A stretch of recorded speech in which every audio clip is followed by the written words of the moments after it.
and welcome to the video introduction to the new Focal Press book, The Immersive World's Handbook, Designing Theme Parks and Consumer Spaces. I'm the author, Scott Lukas, and I'll be taking you through some of the main features of this new book. The book includes 8 chapters. Chapter 1 focuses on the nature of themed and immersive spaces and gets into some of the issues that you might encounter when you're trying to create an immersive world and translate that into a design space, whether a theme park, a casino, a themed restaurant, or an interpretive environment such as a museum.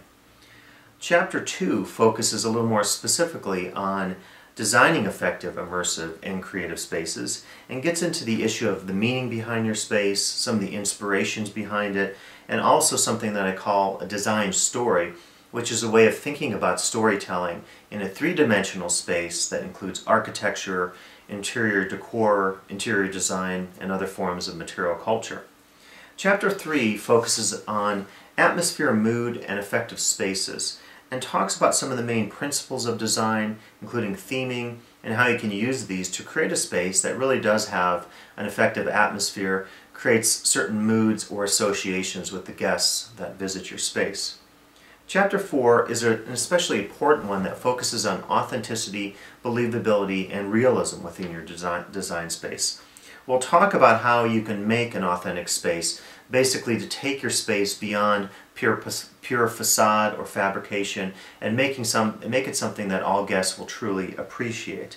We'll also talk about the bigger picture and how design really has to think about the big picture in terms of being able to connect effectively with guests.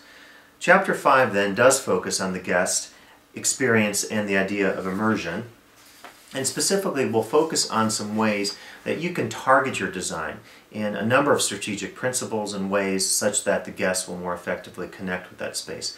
One of the things that I will focus on in this book is the idea that, quite obviously, anything that you do in a themed or consumer space has to be focused on fulfilling the needs, wishes, and desires of the individual, the guest who comes to visit your space. Next, we'll have a short interlude. It's called a research break, and this will focus on 10 or more design principles or form of research that you can either use as an individual for inspiration behind some designs or with a partner or even a team. And I think you'll find this to be an especially interesting and applicable chapter that allows you to get down to the nitty-gritty of how to design a space from the perspective of the ground up, focusing on research, focusing on some brainstorming techniques and using those as some inspiration behind your design. We then move into Chapter 6 that focuses on the brand and the senses. And the brand, I believe, is one of the most significant issues that you could encounter in a themed or design space. And in addition to focusing on the brand, we'll talk about the senses, everything from sight to touch to smell, and how you can use all the senses in an integrated sense in your space to create more meaningful immersion, again, with the guest. Chapter 7 is focused on material, culture, technology, and interactivity. And this chapter will focus on ideas that allow the guest to become really more wrapped up in the space. If you use forms of material culture, we'll talk about how to use those in effective ways. So whether it's a form of interior design, use of lighting, a use of perspective in your space, perhaps color and paint, we'll discuss how those can be used specifically as individual elements to create a more exciting space, and then also in a holistic or integrated sense, how you can use some of those to create an overall appeal of that space. We'll also talk about in this Chapter 7 technology and how effective technology can be developed in your design space, and the important issue of interactivity and focusing on some ways to make creative spaces that guests feel that they have the opportunity to really interact with and also give back something to that space. Basically, they're not taken for granted. The final chapter of the text, Chapter 8, focuses on loyalty, tradition, change, and the future. And this is really the summary of the book and talks about the idea of how you can move from an initial space that perhaps excites guests in the sense that they enjoy the space to creating more loyalty and in the end a sense of tradition. And if you look at some of the greatest design spaces today, whether they're theme parks or chain coffee shops or cruise ships, they all do some things in common, and this allows the space to have a longevity with the guest, to persist year after year. So we'll talk about some of these techniques and discuss how important tradition is in terms of creating an exciting space for the guest. After that, you'll see a couple useful sections following the chapters. You'll see a further reading section, which will give you some additional books that you can read, and will detail some of the other ways beyond the book that you can learn about some of these key principles and concepts, and also a short section of key terms that will detail some of the key terms that I use throughout the chapters. What I want to do now is give you a bit of overview of some of the features that I think make this book particularly exciting and that really make it hands-on and applicable. If you're familiar with any of the books that are done by Focal Press, they do very high-quality books that are illustrated, incredibly illustrated, and also really feature the hands-on perspective. And as an author, I have a particularly interesting perspective to bring to the book. I'm a cultural anthropologist, and I actually worked at a theme park, Six Flags Astroworld, which has closed since I wrote my research on the theme park. And I was an employee trainer there, so it gave me really a hands-on sense of understanding a theme park from a day-to-day basis. And I bring a lot of the experiences that I had as an employee trainer at Astroworld to the writing of this book. In addition to this, because of my research, I've been involved in numerous theming conferences, ranging from conferences in Orlando to conferences throughout Europe. And at these conferences I've met a number of design professionals, and because of those meetings I've included quite a few of those interviews that you'll see in the chapters in this particular book. And additionally, I've done consulting work for design firms and firms that work in the entertainment industry in terms of theme parks and some other areas. So I hope to bring a lot of perspective, insights, and practical first-hand experience to this particular text, and I hope you'll particularly enjoy that perspective. The other thing I should mention is that in terms of these interviews, there are a series of interviews in each chapter. Each chapter has between 1 and 3 interviews with design professionals. These individuals come from numerous industries. They're consultants from firms that specifically work on the kind of design issues that we're talking about in the text. They work in the theme park industries. They work in the industries of working in interpretive museums and environments. They also work designing cruise ships. So I think you'll see there's a range of perspectives that you'll get in this book from these first-hand experiences with these design professionals. In addition, there are some other features that you're going to find repeated throughout the chapters. These include extensive tables and charts.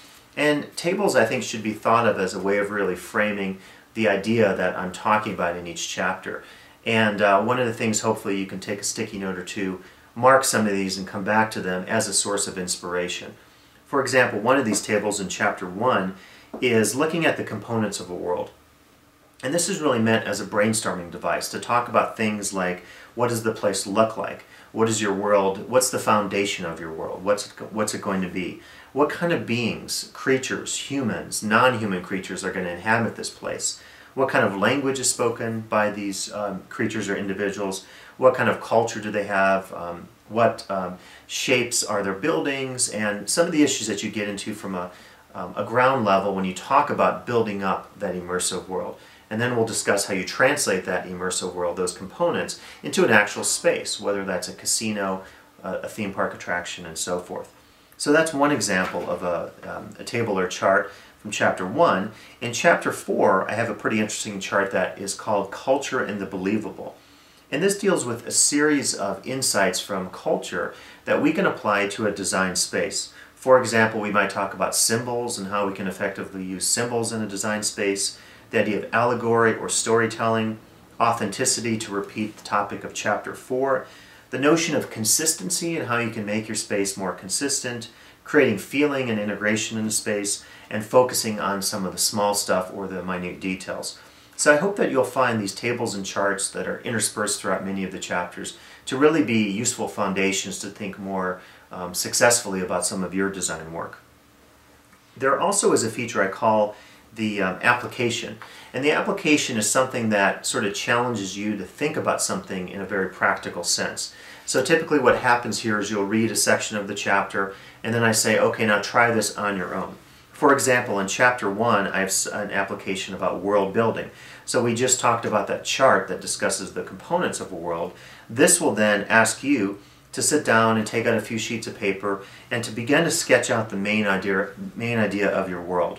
What is it? Is it another planet, another place, a part of a planet, an undersea world, an historic place, or a futuristic one. You then will focus on mapping out basically the main parts of the world and then trying to focus on how you would translate some of those details from your sketch on a piece of paper into another sketch that would be your actual themed immersive environment that you're creating in the three-dimensional design sense. So that's one example of an application that I think you'll find useful. And I wanted to mention too that the applications that we feature in the book, and of course we encourage you to buy the book where you get the main ideas for how to design themed and immersive worlds, but on the website we're really happy to feature some of the handouts. So this is an example of a one-page handout from Chapter 3 that focuses on theming, and the idea behind this is you can print this out. We're giving you permission to print these out. You can share this with a friend. You can work on some of the main ideas, and most of these you'll see here are really brief that get you to brainstorm and think about some key concepts and then hopefully inspire you to do some effective design in the future. We'll also have the QR code here which will allow you to scan your phone, and that will take you to the main website to get you back to the handouts, some of these additional feature videos, and will allow you, I think, to extend conversation with other designers beyond the space of the actual text. So I'm particularly excited about the handouts and the fact that you can download those on the website. Another feature is called Wouldn't You Know It? And this is a short aside that I'm including in a number of the chapters, and basically it focuses on something that I've encountered in my travels and my professional pursuits as an anthropologist and as a professional within the themed entertainment industry. So for example, in Chapter 6, the Wouldn't You Know It section focuses on the idea of developing themes, but what happens when you develop a theme that is too controversial for some guests. And it's kind of interesting, if you go to parts of Asia, in different societies, you see controversial themes like jail-themed restaurants, or you might have there's one restaurant in Taipei that is themed using toilets. So you sometimes have to think relative to the culture. Will the theme that you're trying to develop be too controversial for that culture? So I give you the Wouldn't You Know It feature to really give you a sense of an aside that hopefully will allow you to brainstorm and think about some of these issues in a practical sense. Another concept is known as a provocation. And a provocation is a challenge to you.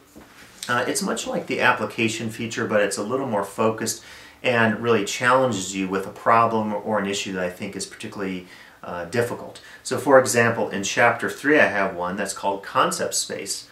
And the idea here is that we've, up to this point, focused on some of the major elements of design, including color, shape, texture, size, scale, proportion, and lines. Take a moment to think about this provocation. You've been assigned the task of designing a new themed restaurant. The concept is called Art Space, and it's a restaurant/cafe that is themed according to the works of 20th century art, Surrealism, Dada, and so forth. Your overall design must convey this theme throughout the various elements of design and should also extend into the operations of the cafe, including the menu. Your task is to use the major elements of design and to come up with a visual layout that would be fitting for this space. Work for a few moments, sketch out a quick plan that helps you illustrate your approach to this project. After you have finished, compare your design with the design of a partner. What are some of the differences in your two designs? So the provocation, like the application, encourages you to work on your own and also encourages you to work in conjunction with a designer or someone from your own design team. An additional feature is something called trending. And trending is a concept that's relative to one of the chapters. So in the chapter on branding, Chapter 6, and the senses, I might have something in there that's a trend that affects those specific areas. So this is one actually from Chapter 6, and it's the trend of love. And the idea behind this is that love has become a popular feature in culture, whether you're watching a movie or reading a book. This is a key concept for people. So I talk about then how this impacts the world of design, and I focus on the work of Kevin Roberts, who wrote the book Love Marks, The Future Beyond Brands. And in this particular book, he was provoking us to think about the idea of how we could closely connect with the guest and how we can make a brand that they come to love in a very intimate and personal sense. So I talk about the implications of this trend in this section of Chapter 6 to get you to think about how you can apply love and some principles of love to some of your own design spaces. So those are some of the main features, and I think what's exciting about these features is that you can really apply them. They get you to think about things in a out-of-the-box kind of blue sky sense, and maybe think more globally about some issues that you've been trying to develop in your own design work. The book will also include photos and illustrations. I think it's very well illustrated. We have, I don't know, anywhere close to almost 100 photos or so. Many of these are in color, and they really show you some pictures of some of the real design spaces that we'll be talking about. So I think you'll get a sense of really seeing the spaces as well as reading about them, and we're especially excited about that. Lastly, I wanted to mention the website for the textbook and some of the social media features that I hope you will take advantage of.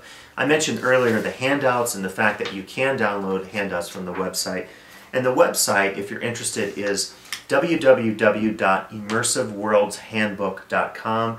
So it's just www. The title of the main title of the book.com. And when you go to the website, you're going to see a lot of these video features. I have video features for each of the chapters. I'm also going to be updating some video features that will focus on some issues in the chapter, some reflections I might have. I will also include some field videos from time to time, which will show you some of my travels to different themed and consumer spaces around the world, and I'll be sharing those with you to give you my insights on how you can maybe think about some of these issues in terms of your own design space, whatever that happens to be. In terms of the website, you're also going to find links to some of the social media. There's a dedicated Twitter account for this book. There's a LinkedIn account, a Facebook page, as I said, a YouTube page which has videos for many of the features in the textbook. I also have my own blog if you go to the Blogger website. And there will be a Google Groups page that will allow you to get involved in some discussions with the designers. You can sign up for this page, and you can then share some of your ideas, your reactions to the book, and maybe talk about some of the things that you noticed and some of the challenges that you're facing. And we can hopefully create a bit of a professional community and develop this over the years as you get involved in some of these issues. And by all means, contact me. The book has my email address. If you ever have any questions or comments, I'd love to hear from you, the reader. I think it's really you who make the book meaningful, because it's the applications and the specific concepts that you bring to what I offer as an author in this text that really bring life to the book and make these themed and immersive spaces more real and exciting. So good luck in your designs. Please come back to the website, go to the YouTube page, and watch some of the other videos, and by all means, good luck in your own design work. Thanks.